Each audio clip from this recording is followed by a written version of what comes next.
तुमको मिल सकता है हमसे बेहतर, हमको मिल सकता है तुमसे बेहतर, लेकिन तुम और हम दो घर मिल जाएं तो कुछ और नहीं हो सकता फिर इससे बेहतर। क्या बात है, बहुत बढ़िया, बहुत अच्छा। सारे मारवाड़ी लोग हैं, बताया गया। आप सबकी जानकारी के लिए बताऊं, मैं भी बेसिकली राजस्थान का ही हूँ, मारवाड़ी हूँ, और ये बात मैं छुपाता भी नहीं। सारी दुनिया जानती है अपन कैसे होते हैं। मैं वन लाइनर कवि हूं, जहां बात पहुंचती रहे बताते रहना। मारवाड़ियों के घरों में दिन भर पैसे को लेके बात होती है, दिन भर पैसे को लेके बात होती है, फिर भी सारे मारवाड़ी एक ही बात कहते हैं, बात पीसा की कोनी। क्या बात है। हाँ? बहुत बढ़िया। होती पैसे की ही है, हमारा कोई जवाब ही नहीं है। मैं मेरी कॉलेज फ्रेंड के साथ घूमने गया था, घर पहुंचा, पिताजी ने सवाल कर लिया, बोले खर्चा कितना हुआ? मैंने कहा 500 रुपए। पिताजी बोले ठीक है, तो कोई ज्यादा नहीं है। मैंने कहा इससे ज्यादा उसके पास थे भी नहीं। हाँ, ये सही है। हम मारवाड़ियों का वाकई में कोई जवाब नहीं होता। और हम मारवाड़ियों की ना एक और यूएसपी होती है कि हम जहां कहीं भी घर लेते हैं, हम वही जगह घर लेते हैं जहां सारे मारवाड़ी ही रहते हो। हाँ, मुंबई में भी मैं जहाँ रहता हूँ बहुत सारे मारवाड़ी परिवार रहते हैं। मैं नीचे उतरा, मैंने देखा दादाजी अपने पोते को डांट रहे थे। मैंने कहा दादाजी पोते को क्यों डांट रहे हो? बोले बेटा अपन मारवाड़ी है ना। मैंने इसको समझाया कि तू एक सीढ़ी छोड़कर एक सीढ़ी चढ़ाकर, ताकि चप्पल कम घिसे। वाह। मैंने कहा फिर डांट क्यों रहे हो? बोले 2 सीढ़ी छोड़कर चढ़ने लगा और पजामा फाड़ लिया। ये गजब था। हाँ, हमारा कोई जवाब होता ही नहीं। मारवाड़ी बड़े अद्भुत होते हैं। लेकिन आपको बताऊं, आपने कभी नहीं सुना होगा कि किसी मारवाड़ी आदमी का झगड़ा हुआ, कभी नहीं सुना होगा। क्योंकि मारवाड़ी लोग जो होते हैं बहुत बुद्धिजीवी होते हैं। हम लोग बुद्धि से काम करते हैं, है ना। आप भी बुद्धिजीवी हो, बताना अगली पंक्ति पर अपनी तालियों से। एक मारवाड़ी आदमी ने दुकान खोली, दुकान के बाहर बोर्ड लगाया कि ग्राहक हमारे लिए भगवान हैं और भगवान को हम उधार दें, इतनी हमारी औकात नहीं है।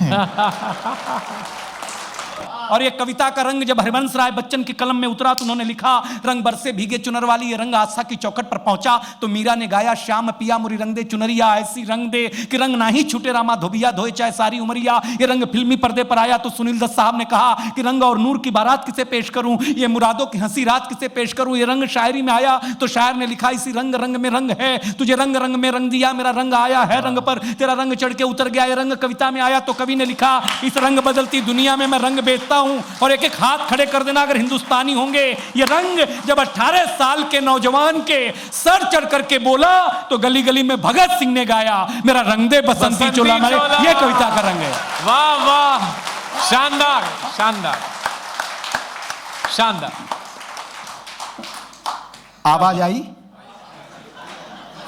आगे। ये वाली ताली आप पहले बजा देते तो इतना खून खराबा नहीं करना पड़ता ना यार। आप हिलने डुलने को तैयार नहीं है यार। इधर प्राण फंसे पड़े हैं मेरे यार। हिलो ढिलो, सही बता रहे हैं, खून खराब यार। लेकिन बहुत अच्छे लोग हैं इसमें ख्याल में। मैं तो मारवाड़ी सेठों से सीखता हूँ विजय। हाँ जी, हाँ जी, हाँ जी। एक आदमी मारवाड़ी सेठ से पूछा कि मुझे मरने के बाद भी लोग याद करें, क्या करूं? बोले कर्जा लेके मर।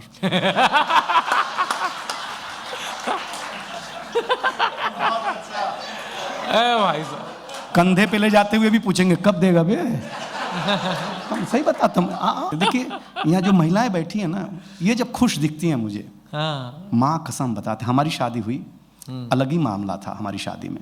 हमने अपने पिताजी का पैर छुआ तो पिताजी ने बोला दादाजी सा छू, तो दादाजी का छुआ और पूछा कि शादी हो गई है, बहू को कहाँ घुमाने ले जाऊँ? तो दादाजी ने कहा हरिद्वार ले जाओ।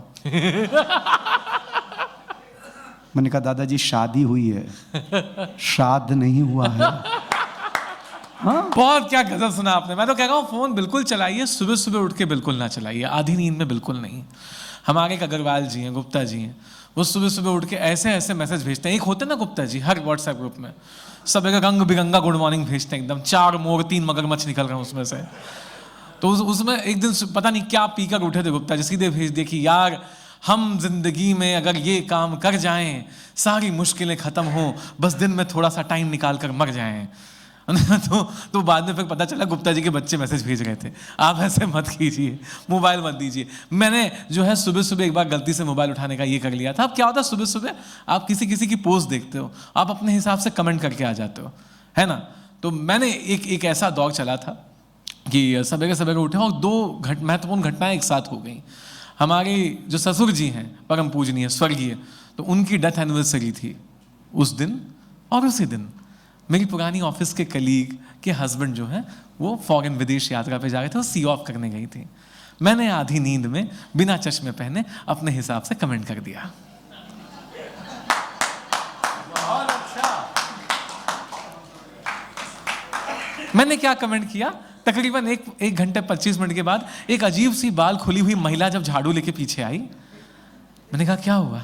मोबाइल खोलो और कमेंट डिलीट करो।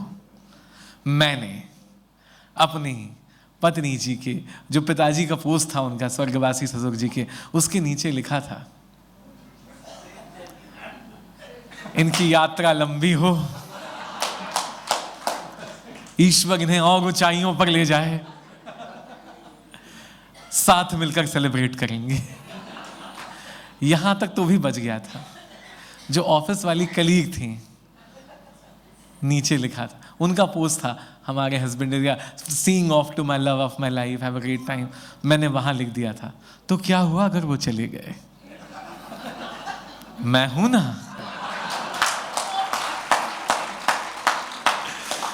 कमी महसूस नहीं होने दूंगा।